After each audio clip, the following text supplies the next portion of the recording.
Okay, very good morning, students. In the today's class, we are going to learn about a new concept called virtual memory and how to implement the concept of virtual memory. In the last classes, we discussed about the basic concepts of memory management. There, we have seen how contiguous and non-contiguous memory allocation techniques can be done. But in this class, we are going to deal with a very new concept called virtual memory. Students, just try to recall the size of the main memory is always limited. We are going to have limited size of main memory, and however, the size of the hard disk will be very large. But however, while executing the process or program, it must be there in main memory of the system. Only when the program is there in the memory, at that time it is possible to execute the instructions of the program. Okay, just assume that you have a main memory of size say 200 kilobytes and you have a program of size 400 kilobytes. Is it possible to execute the program of size 400 kilobytes by using the memory of size 200 kilobytes? Can you think, is it possible? We have a main memory of size 200 kilobytes and we have a program of size 400 kilobytes. So actually it is not possible. In that case, we can use the concept called virtual memory. So virtual memory is one of the interesting concept where it gives an illusion of large amount of memory. Virtual memory, as the name itself indicates, it's an illusion of large amount of memory to the process. Here, the concept is like this. Assume that you have a process of 400 kilobytes and you have a memory of 200 kilobytes. What we do is, we initially load only that part of the process which is required for execution, and the remaining part is kept on the disk. What we do is, we are going to divide the program into some blocks or parts. We are going to load only the initial parts which are required for execution. So after completing the execution of those parts of the program, the next part of the program which are kept on the disk, they can be brought into the main memory and can be executed uh, later. Means the remaining part can be executed after completing the first part. So this particular concept we call it as virtual memory. So actually to implement virtual memory, we require hard disk. Uh, in the hard disk only, some part of the space, we call it as swap space. We use some part of the hard disk to store the inactive part of the programs. That particular space, we are going to call it as swap space. And however, basically this virtual memory is implemented by extending the concept of paging. That's why that concept we call it as demand paging. So here we are going to discuss about the concept of demand paging. Students, please try to understand, even in case of demand paging also, we are going to divide the processor program into blocks of equal size, and these blocks we are going to call them as pages. And the physical memory is also divided into blocks of equal size, and these blocks, they are called as page frames, or sometimes simply they are referred to as frames. But remember, the size of the page and page frame is chosen same. Try to understand, the blocks that exist in the process or program, they are called as pages, and the blocks that exist in the main memory, they are called as page frames. But in demand paging, what we do is, we are going to load only the required pages of the program. The concept is like this. The demand paging, it allows execution of the process by loading only few pages. we are going to load only few pages of the program, and we initiate execution of that program by using only those pages. The remaining pages of the program, they are kept on the hard disk. That part of the hard disk, we are going to call it as swap space. The remaining pages are pages of the program. They are brought into the memory only when their execution is required. That's why we call this particular concept as demand paging. The concept is very simple, students. What we do is, initially we are going to load only the required pages of the program in main memory, and the remaining pages of the program, they are kept on the hard disk. We start execution of the program by using only those pages which are loaded in the main memory, and the remaining pages, they are brought into the memory only when their execution is required. That's why the concept is called as demand paging, or it is also referred to as demand loading of pages. The pages of the program, they are loaded into main memory only when they are required for execution. Here also, as we discussed, the logical address, it consists of two fields, page number and offset. Physical address, again it consists of page frame number and the offset. Here, in case of demand paging, to implement this concept, we use again the page table. Just try to recall, students, the page table purpose is to convert logical address into physical address. Logical addresses means the addresses which are used within the programs. Physical address means it is actual memory location address where the program is stored. So to convert logical address into physical address, we are going to use page table. Already we have seen this page table in the paging concept, but here in demand paging, we will get some additional fields. Try to understand the concept. First column will be always page number. The row number, it indicates page number, and the page frame means it indicates where particular page is stored in the main memory. Say for example, you assume that first row is page 1, and this page 1 might have stored at page frame number 4. Okay. Page number 1, which is first row, that page 1 might be stored in frame number 4. Okay. So that the page frame indicates, this particular field indicates where exactly the required page is stored. But along with that, we use a valid bit. So actually this valid bit indicates whether the required page of the program, it exists in the main memory or not. The valid bit is a single bit. It may be either 1 or 0. It indicates whether the required page of the program is stored in main memory or whether it exists on the disk. So if this valid bit is 1, if the valid bit is 1, it indicates that the page of the program is stored in the main memory. Means already it is available in main memory of the system, and it can be taken for execution. Or if valid bit is 0, that indicates that the required page of the program is not there in the main memory and it is stored on the disk, and it has to be brought from the disk to execute the instructions of that particular page. So this is about valid bit. Page frame, already we have seen, it consists of the page frame number, which indicates where exactly this particular page is stored. Along with that, we use some miscellaneous information in the page table, such as we use protection information, which is used to avoid illegal references.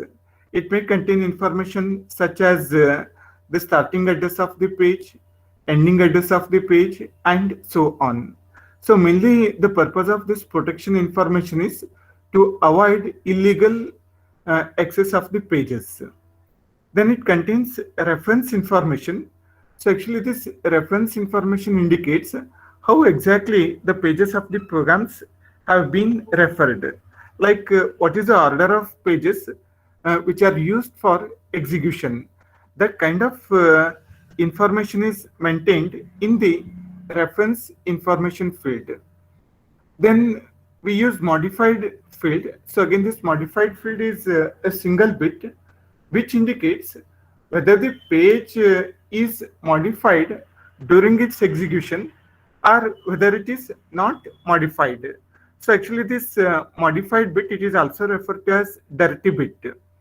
So this bit indicates whether the page has been modified when it is in the main memory or whether it is not modified. So again, if this modified bit is 1, that indicates that that particular page is modified. Otherwise, that page is not modified. So along with this, there may be some other information which is concerning like position of the page, position of the swap space, and so on. So this is the page table we are going to employ to implement demand paging. Just I'll repeat once again. In the first column, there will be page numbers, like row number indicates page number. Okay. Then first we have valid bit. Valid bit it indicates whether the required page is stored in physical memory or whether it is stored on the disk. The valid bit, if it is 1, indicates that the page is stored in the main memory of the system. If valid bit is 0, it indicates that the required page is stored on the disk. Then page frame number, it indicates where exactly the required page is available in main memory of the system. Then protection information, as the name itself indicates, it contains information to store page protection, means it avoids illegal access to the page.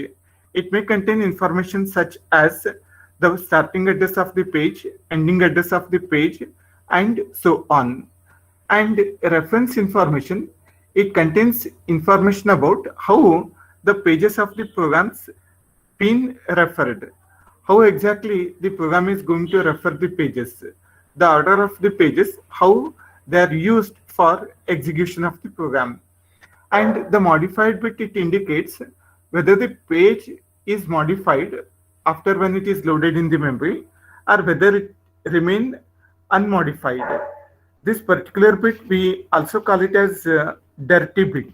Okay, if this bit is 0, it indicates that the page has not been modified during its execution. If this bit is 1, it indicates that that particular page is modified. Apart from that, there may be some other information which is stored by the operating system to handle demand paging, such as the position of the page in the swap space and so on. Okay, students, here to implement the demand paging, we mainly use 3 important concepts. They are page fault, page in and page out operations, and page replacement. These are the 3 important concepts we are going to use in demand paging. We'll try to discuss these concepts one by one. First, we have page fault. Students, please try to understand. Page fault, it is an interrupt generated by the operating system or memory management unit to indicate that the required page is not available in main memory of the system. So simply, page fault, it is an interrupt generated by the operating system to indicate that the required page is not available in main memory of the system. So actually, when the page is required for execution, the operating system is going to check valid bit. So if valid bit is 1, that indicates that the required page is already available in the memory. So need not to worry, that page can be taken and execution can be carried out. But if the valid bit is 0, that indicates that the required page is not available in main memory, it is there on the disk. In that situation, the operating system or memory management unit is going to generate an interrupt. That interrupt we call it as page fault. So when the page fault occurs, that indicates that the required page is not available in the main memory. It is stored on the disk. Okay, next we have something called page in and page out operations. So as the name itself indicates, page in means the process of copying the page from disk to main memory. The process of copying the page from disk to main memory is called as page in operation, and it's exactly opposite operation, that is the process of copying a page from main memory to the disk. We call it as page out operation. Okay, can you think when we require page in operation? Can you think?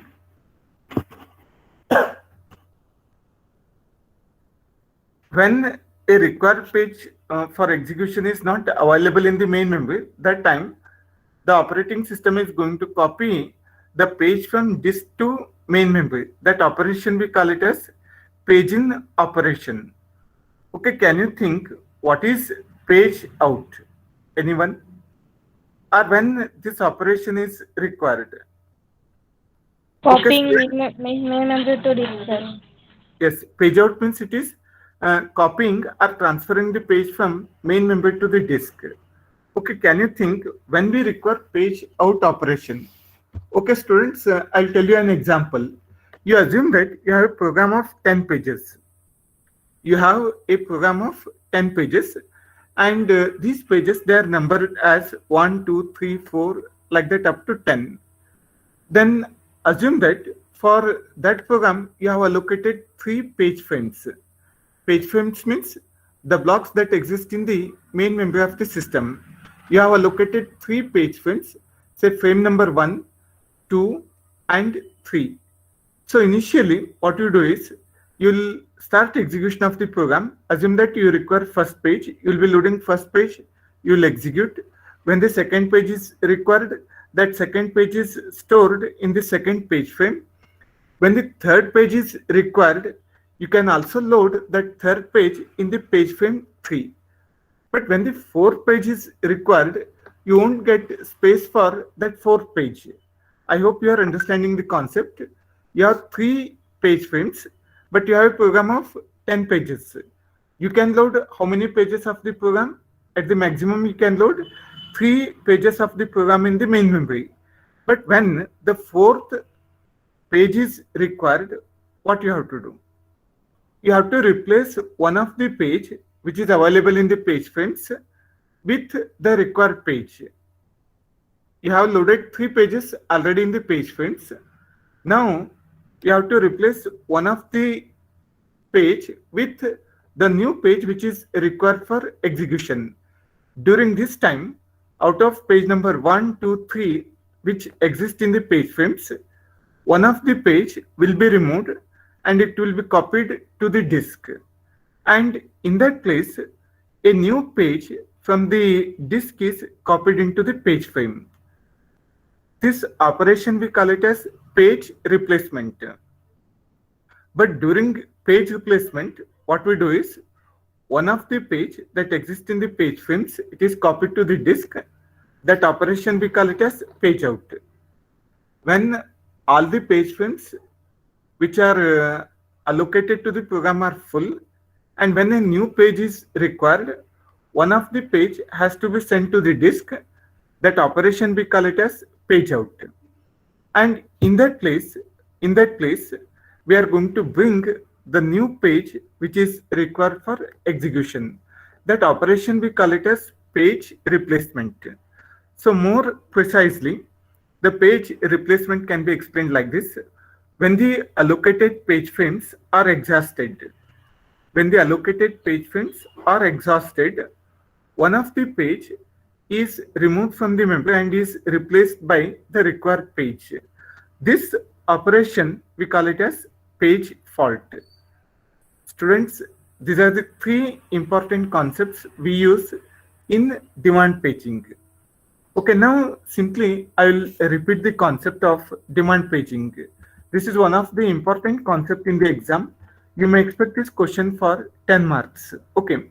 Just I'll repeat the theory behind this demand paging.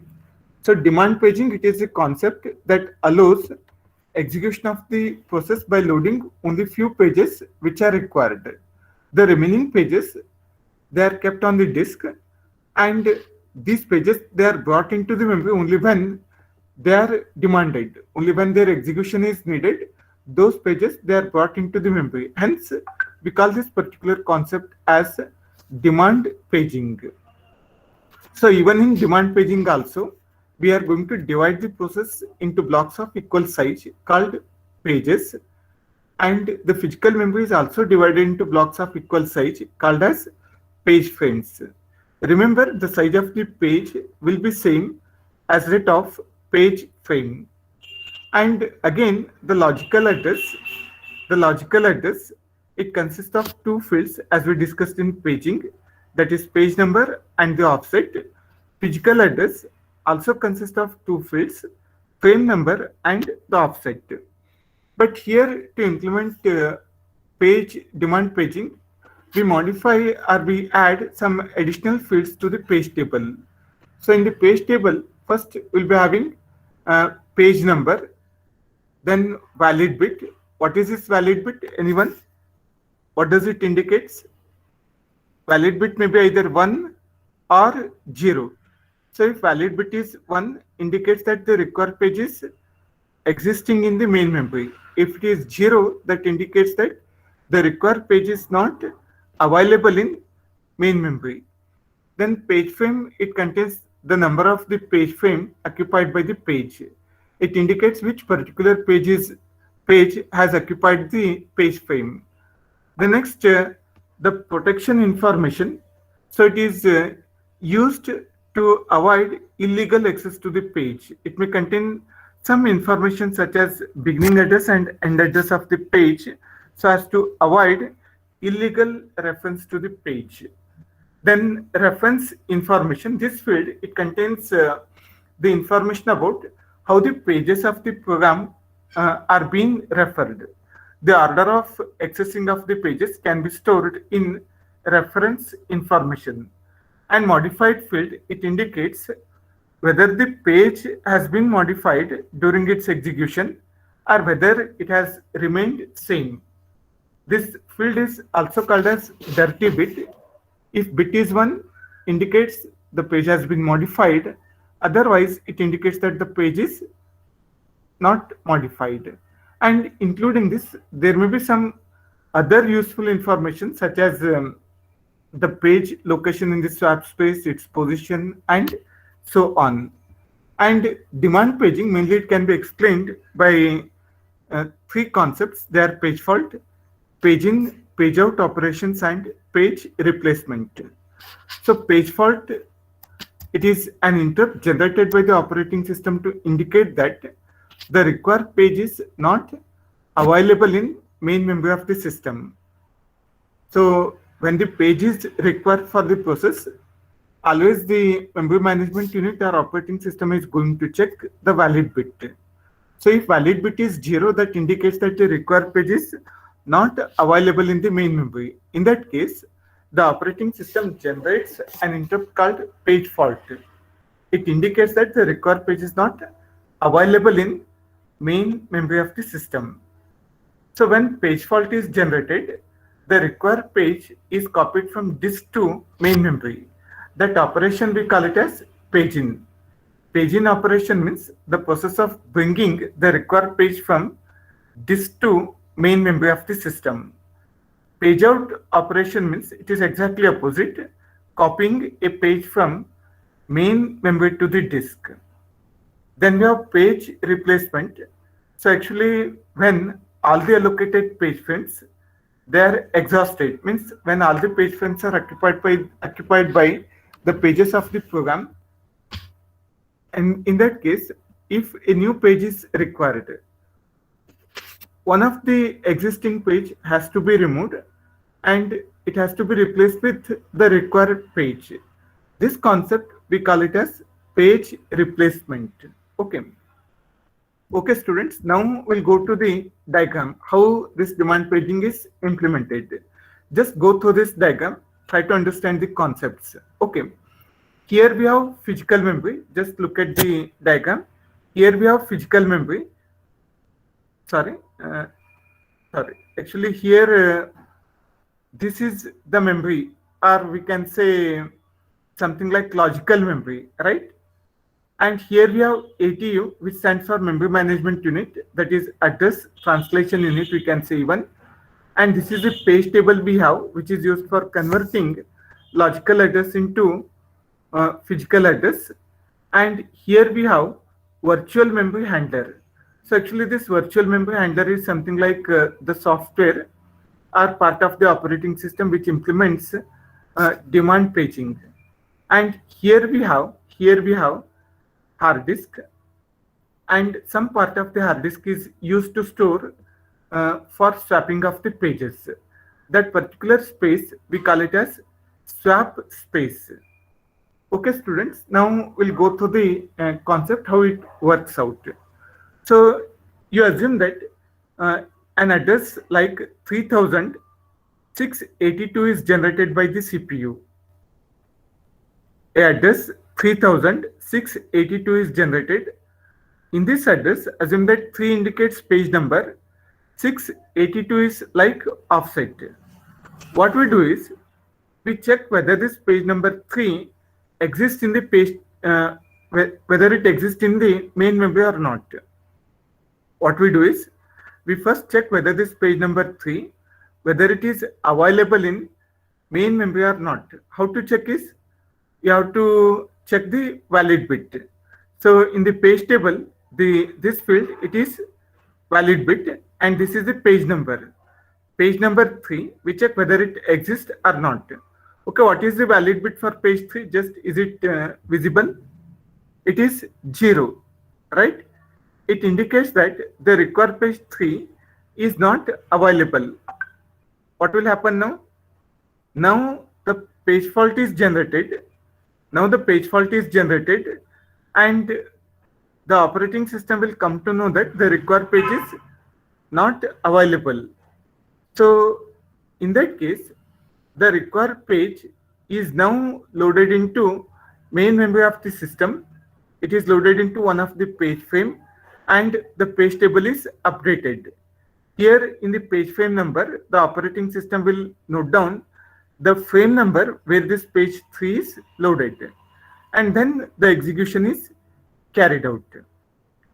Suppose assume that frame number 6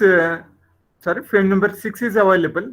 That frame number 6 will be copied in place of page frame. Okay, students, this is all about the concept of demand paging. So demand paging, it is also referred to as demand loading of the pages.